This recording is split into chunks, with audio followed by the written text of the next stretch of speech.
jujur sama Aurel belum pernah ketemu yang bener-bener ngobrolin tentang ini. Aku malah ngelihat dari postingan IG-nya siapa gitu. Terus aku tanya loh, Kak ini kamu kenapa? kan sudah pernah ngasih red line dulu, ngasih garis merah lah.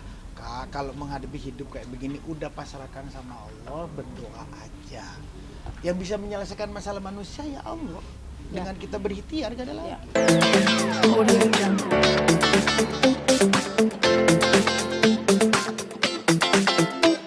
Gini loh, Indonesia Timur itu talentanya sudah teruji bahwa banyak melahirkan orang-orang hebat di industri musik Indonesia. Dan harapannya 17 Agustus ini dengan adanya karya ini yang saya selalu bilang, saya ingin bilang bahwa teman-teman, andaikan banyak kepala daerah yang punya passion seperti beliau, ini akan semakin meriah. Indonesia setiap tahun akan membuat karya-karya bagus yang sama-sama kita kerjakan bersama-sama untuk negara kita tercinta. Dan saya rasa itulah yang menarik dari proyek ini. Berarti ini pendekatan 17 Agustus juga ya? Ya, betul, karena memang meaningnya kan jelas gitu, bahwa meaningnya tentang bagaimana perbedaan kita adalah rahmat, Bhinneka Tunggal Ika memang sudah kita pilih, dan memang 1.400 bangsa ada di sini hidup, makanya kita harus terus menjaga dan terus mendengungkan persatuan itu.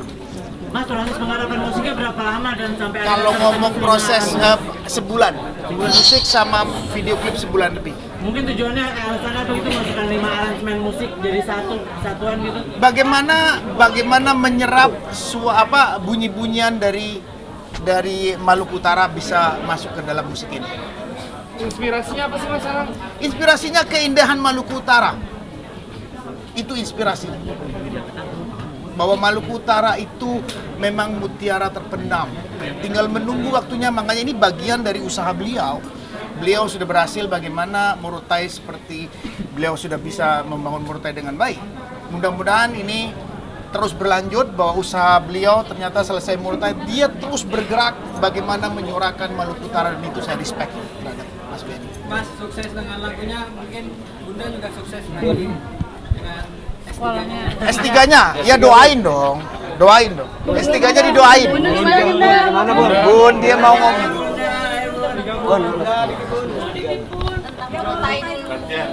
Tanyain Mas Benny dong. Kenapa mau bikin gitu? Ya Mas Benny. Alasannya bersahabat lama dengan Mas Anang nih Mas. Iya, alasannya ini kan orang Indonesia nih lahir dari sebuah persahabatan yang mempunyai visi yang sama, bahwa ketertinggalan Indonesia Timur itu harus digali. Nah, dengan promosi Maluku Utara ini untuk Indonesia, Maluku Utara menunjukkan keberagamannya, keindahan alamnya, talent-talentnya.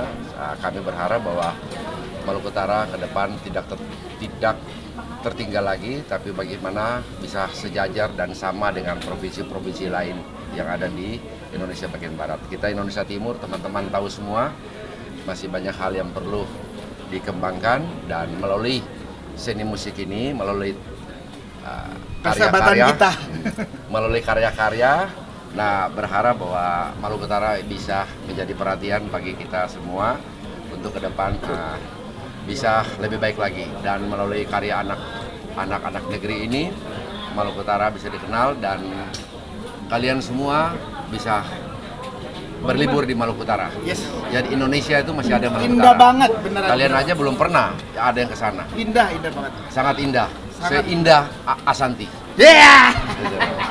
Mas Anang punya harapan lagu ini jadi theme song juga nggak sih untuk acara-acara? Harapannya adalah perdamaian Indonesia di 17 Agustus, dan 17 Agustus ke depan kita jauh lebih damai dan lebih maju Indonesia. Kenapa itu? Di Indonesia.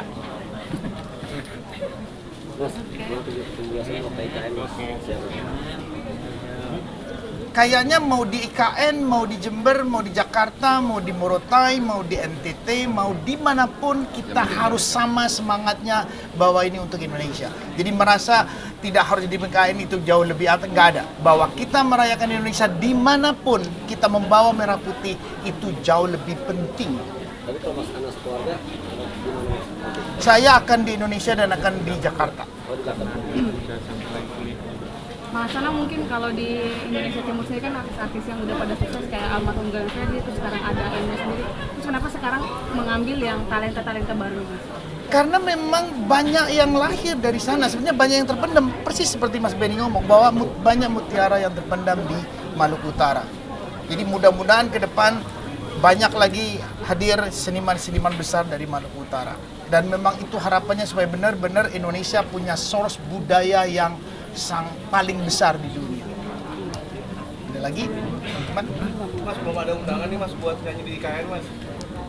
Terus bedanya saya diundang atau nggak diundang apa bedanya? Kali mau nyanyi lagu ini Mas. Ini harus dinyanyikan tidak hanya di IKN. Ini mau dinyanyiin di mana aja silahkan. Teman-teman wartawan nyanyi aja. Lomba ya sekarang lomba.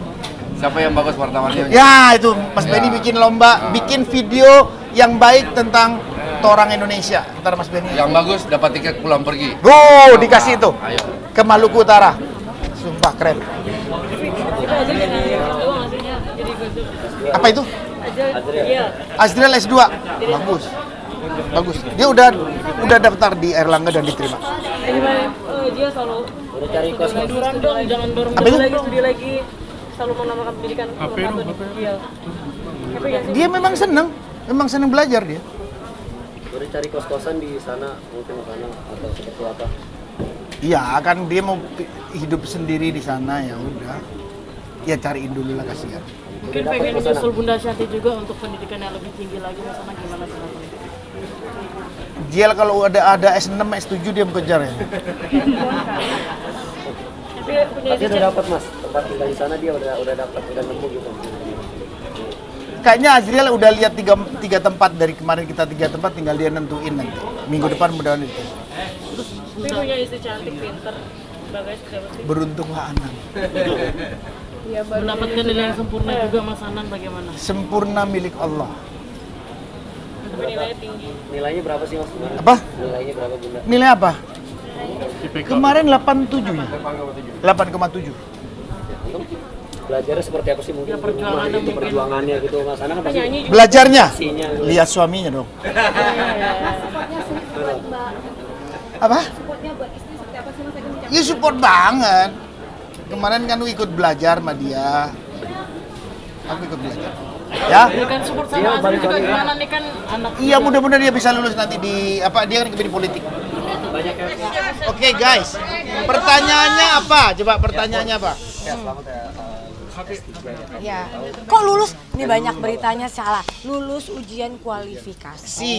Jadi stepnya kalau di Masih di ada itu 4 ada kualifikasi 4 step. lagi. Jadi kemarin ujian kualifikasi itu yang pertama. Tapi ujian kualifikasi itu juga susah banget ya, nggak mudah gitu dan Dia nggak tidur seminggu. Lagi nggak apa-apa biar tahu. mentornya gurunya tuh ini. Nah, terus ujian kualifikasi itu memang lumayan susah satu tuh dan kayak bener-bener apa ya, ternyata ya memang bener nggak mandang siapapun yang ada di depannya ya, namanya mereka ada 7 penguji, ada profesor-profesor yang memang ahli di bidangnya masing-masing dan mereka benar-benar memberi masukan-masukan yang alhamdulillah bisa menyempurnakan nanti disertasi aku. Disertasinya. Nilainya berapa Bu? 8,7. Alhamdulillah 87. Padahal dengan banyak catatannya banyak banget. Jadi selama sidang kenapa aku sampai nangis tuh karena ya aku ujian kualifikasi orang pertama di angkatanku plus 2 jam. Yang lain tuh cuma 15 menit. Sebetulnya dia di strap. Aku sampai 2 jam. Gitu. Jadi itu Di-strap. yang lumayan berat tapi alhamdulillah. Yang nungguin aja capek. Gimana yang itu? Tapi kamu Padahal udah 3 hari aku presentasi depan dia perfect katanya, perfect. Ngaco. Kalau enggak kan nggak 87 kan ya? Begadang Bun, berarti Bun. Iya, hah? Step selanjutnya masih ada 3 lagi. Selain Masih selanjutnya ada masih 3 lagi. ada nanti sidang proposal. Terus kan 1,5 tahun kemarin tuh kan aku lebih ke belajar ya, lebih ke bener-bener belajar yang ada kuliahnya dan lain-lain. Kalau setahun itu udah 1,5 tahun aku lewatin.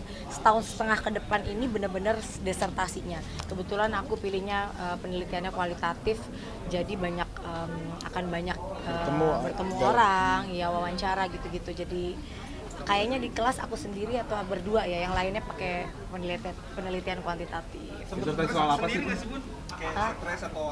Wah banget, karena kan dulu judul aku kan yang memang aku concern banget adalah kekerasan terhadap perempuan ya gitu. Sekarang tiba-tiba aku ganti judulnya, yaitu adaptasi artis terhadap transformasi digital gitu. Karena menurut mereka belum ada yang ngangkat ini, kalau kekerasan udah banyak gitu. Tapi jurnal yang aku bikin tetap tentang kekerasan karena udah terlanjur setengah jalan, jadi yang berubah cuma disertasinya. Tapi kalau jurnal yang kemarin itu aku udah masih tetap pakai kekerasan. Bun, alasan Bunda lanjutin ke S3 apa sih Bun? Alasan Bunda lanjutin S3 gitu mungkin di tengah kondisi yang udah mapan gitu sebagai entertainer gitu kan? Iya, namanya mencari ilmu tuh kan nggak ada batasannya. Lagian juga dari pihak papaku dulu kan, mungkin karena papaku juga dulu dokter gitu ya, jadi kayak pengen ada anaknya juga. Dulu pernah selalu bilang bahwa, aduh mudah-mudahan ada anakku satu yang dokter meneruskan juga aku gitu. Dan kebetulan PSDM ini cocok banget sama pekerjaan ayahku dulu, yaitu di UNICEF gitu, banyak membantu orang dan di negara-negara yang memang membutuhkan beliau gitu. Jadi ya mudah-mudahan dengan nanti aku bisa lulus, bisa banyak berdedikasi untuk Indonesia, cialah. Orang Indonesia. Supportnya gimana? Dari pipi supportnya gimana pipi? saya kan S4. Loh, sebentar lagi lulus S1 loh. Nih. Loh, saling support. Nanti tanya Dani, kalau Dani bilang kalau aku ini S4 namanya. Kamu tuh S4 namanya. Ngebagi waktu gimana sih? Gimana Bun, bagi waktunya Bun? Sama pendidikan. Apa itu? Bagi waktu mungkin Bunda dunia entertain sama pendidikannya Memang membagi waktunya yang luar biasa menurut aku tantangannya di sini, karena kan aku juga ibu rumah tangga, aku juga ngurus anak dan suami, aku juga bekerja bisnis ya, dan tidak mudah sebenarnya mengatur waktu di tengah kesibukan yang luar biasa ini. Tapi support dari suami, support dari anak, support dari orang sekitar tuh luar biasa banget. Jadi kayak di saat hari-hari aku nangis, di saat hari-hari yang aku kayak aku lelah, aku nggak mungkin lanjutin. Dan teman-teman sekelasku, Masya Allah banget. Kamu bilang terima kasih tuh teman-teman. Iya, terima kasih. Dan juga ya, PA1 aku dan PA2 aku ya, Pak Suko dan Pak Fendi, yang ayo bisa baca, belajar. Karena cara berpikir S3 tuh tidak seperti kalau mungkin teman-temanku yang akademisi, mereka udah biasa gitu ya. Kalau aku kan dulu S1 ya lumayan gak terlalu susah ya. S2 waktu itu aku ambil bisnis karena memang aku butuh basic bisnis, gak punya basicnya gitu. Nah di S3 ini PSDM, pengembangan sumber daya manusia, aku banyak menemukan hal-hal yang menurut aku begini ya gitu. Dan cara berpikirku juga semua tuh benar-benar dirubah gitu. Jadi ya mudah-mudahan aku kalau bisa, karena Universitas Airlangga kan salah satu universitas negeri terbaik gitu ya, jadi tidak menyesal kalau aku masuk situ gitu. Karena aku dituntut untuk ya lo harus belajar, nggak bisa masuk sini tapi mau setengah-setengah cuma dapat gelar S3 doang tapi nggak ngerti apa-apa gitu. Nggak bisa pakai embel-embel artis, nggak bisa. Nggak bisa, ternyata aku memang harus belajar gitu. Dan aku seneng karena aku dituntut di sini untuk kamu siapapun kamu, iya kamu harus bisa tuh selebrita. Jadi harus belajar, harus benar-benar. Dan aku disupport banget sama suami dan anak-anak. Jadi aku benar-benar Masya Allah yang. Pokoknya aku minta sampai S7. Bun, gimana Bun? Ada. Oh nggak ada. Azriel tuh lucu banget.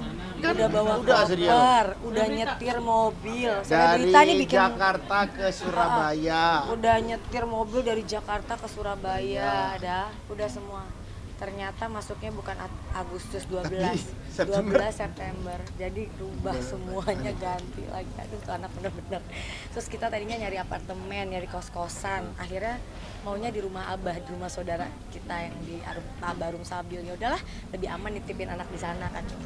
ambil apa ini tadi bisa Politik. Politik. Jadi S1-nya bisnis, S2-nya politik. Bun, terinspirasi oleh Bunda nggak sih Bun Ajiel? Ya terinspirasi, kalau yang bagus kan nggak apa-apa ya Mas ya. Anaknya bundanya itu. Emang. Tapi ngelepasin Azriel untuk ngerantau gimana sih Bun? Banyak yang kangen. Laki-laki itu bukan dilepas, mau suruh pergi. Gimana aku dulu pergi kok. Dulu kan pengennya dia sekolah di luar gitu. Kita udah bilang pokoknya kita berdua orang tua akan bekerja keras lah kalau misalnya memang dia harus. Tapi terus dia mikir Bun, kalau aku mau ngambilnya politik, kan politik Indonesia ya gitu. Dia pengennya ngambilnya di Indonesia aja, dan alhamdulillah diterima di UNER gitu. Dan aku senang banget karena bisa satu alma mater jadinya. Mau ngikutin jejaknya Mas Anang mungkin? Loh Mas Anang dulu mau masuk UNER nggak bisa. Aku ini orang yang gagal total di UNER. Tapi Mas Anang mau ambil S2 loh di UNER. Jadi keluarga UNER nih kita nih. Termotivasi nggak sih Mas Anang dari kesuksesan? Iya makanya kan Bunda nanti lulus, Azriel juga. Mungkin aku bisa satu kelas sama Azriel. Sepertinya aku satu kelas. Amin, amin. Bun, target dan Mudah-mudahan. rencana setelah dapat gelar dokter apa sih, Bun?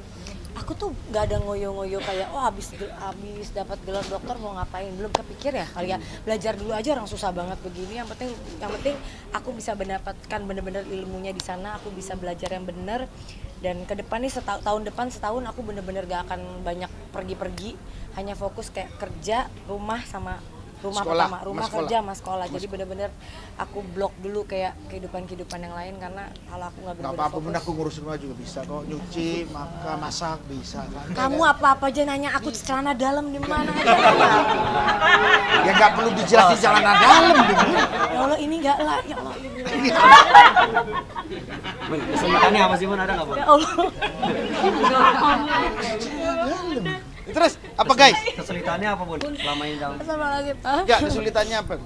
Kesulitannya ya tadi Mas, mungkin kalau aku tuh fokusnya belum ada anak suami terus benar-benar fokusnya kuliah aja, mungkin aku bisa, aku yakin gitu. Tapi karena ke distract dan semuanya apa-apa kan masih bunda gitu ya. Gitu. Jadi nggak masalah, memang udah terbiasa begitu gitu. Dan akunya yang harus memang menghandle dan membagi waktu untuk bisa mana yang aku prioritaskan, mana yang memang waktunya aku untuk belajar gitu. Jadi anak-anak tidur jam 9 malam, nah itu aku Dia belajar. 1 jam aku fokus belajar gitu, jam 10 jam 11 baru aku istirahat karena aku juga sekarang nggak bisa tidur terlalu malam kan, bangunnya juga udah alhamdulillah udah nggak insomnia, bangunnya subuh udah sampai pagi udah sampai malam lagi gitu, jadi seneng lah hidupnya lebih teratur gitu. Bunda, Aurel curhat banyak fitnah, tanggapannya dong Bunda. Kan jujur fitnah. jujur nah itu Iya kan dari fitnah, kalian kan? kalian Iya, kan fitnah kan? Iya kan fitnah. nggak bukan Lo bukan gini, maksudnya aku itu kan fitnah. Ya udah didoakan aja. Tapi ada curhatan-curhatan dari Jujur dari kemarin itu kan lihat kan storyku, aku tuh lagi pembukaan Lumiere, aku lagi kerja, lagi buka Budarmi, lagi live, lagi macam-macam. Aku tuh jujur sama Aurel belum pernah ketemu yang bener-bener ngobrolin tentang ini. Aku malah ngelihat dari postingan IG-nya siapa gitu. Terus aku tanya loh, Kak ini Enggak, kamu kenapa? kan sudah pernah ngasih red line dulu, ngasih garis merah lah. Kak, kalau menghadapi hidup kayak begini udah pasrahkan sama Allah, berdoa aja. Yang bisa menyelesaikan masalah manusia ya Allah.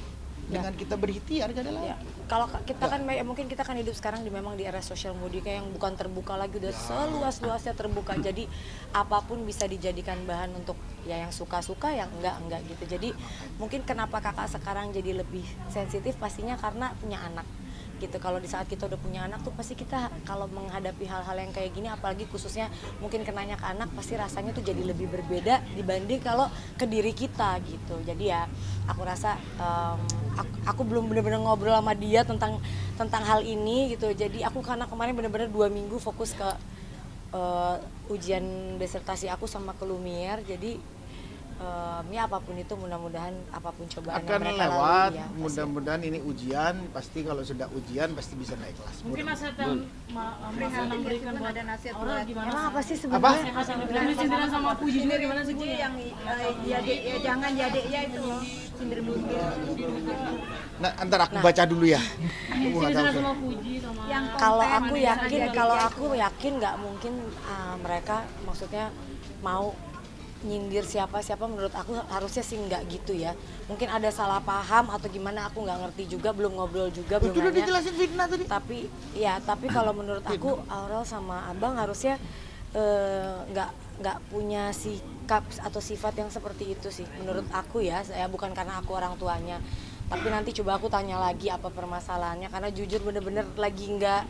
Aku cuma pernah melihat apa yang kemarin kayak tayangan postingan aku di TikTok yang udah 2 tahun yang lalu gitu, ada disangkutin nama apa. Jadi sekarang tuh berita tuh kayak udah yang lama disangkut-sangkutin atau apa gitu. Tapi aku tidak tahu tentang masalah mereka tuh tujuannya apa atau gimana, tapi aku yakin mereka Makanya pasti didoakan sama-sama dan teman-teman dibikin damai aja. Ntar lagi 17 Agustusan ikut salah hadiah 17 sama Agustusan. orang kita kemarin ketemu Orang Indonesia.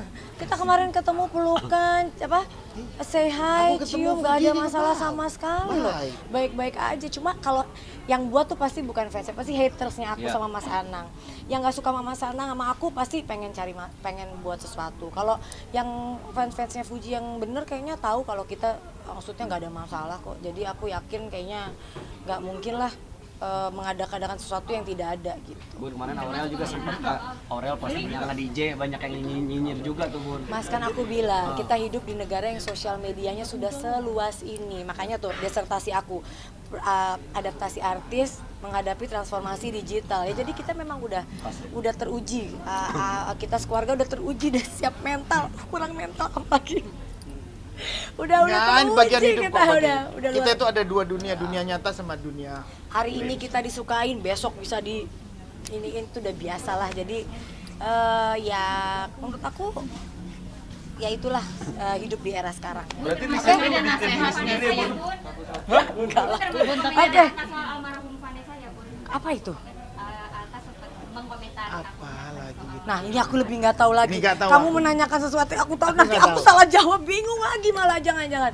Gini, Aku nggak intinya tahu. gini, apapun yang sekarang mungkin lagi jadi suatu berita, ya baiknya kita hadapi secara Dewasa dan benar, bijaksana secara aja. bijaksana, karena aku mudah-mudahan aku yakin keluarga intiku harusnya tidak punya sifat yang ada menyindir orang lain atau nulis-nulis status yang kayak gitu. Harusnya kita tidak seperti itu ya, yang aku yakin dari anak-anakku. Jadi kalau memang ternyata ada berita-berita lain yang seperti itu tuh jujur kita belum ngobrol sama mereka juga, karena bener-bener ketemu aja tadi kan sekilas gini. Kita juga habis pergi lama dari Jawa, jadi dari Surabaya maksudnya, jadi di Jawa ada hang nih. Jadi ya doain lah, mungkin apa? Pokoknya akur-akur, didamaikan, nggak ada didamaikan guys. masalah. Didamaikan guys, jauh lebih baik. Minta lagi 17 Agustusan. Oke?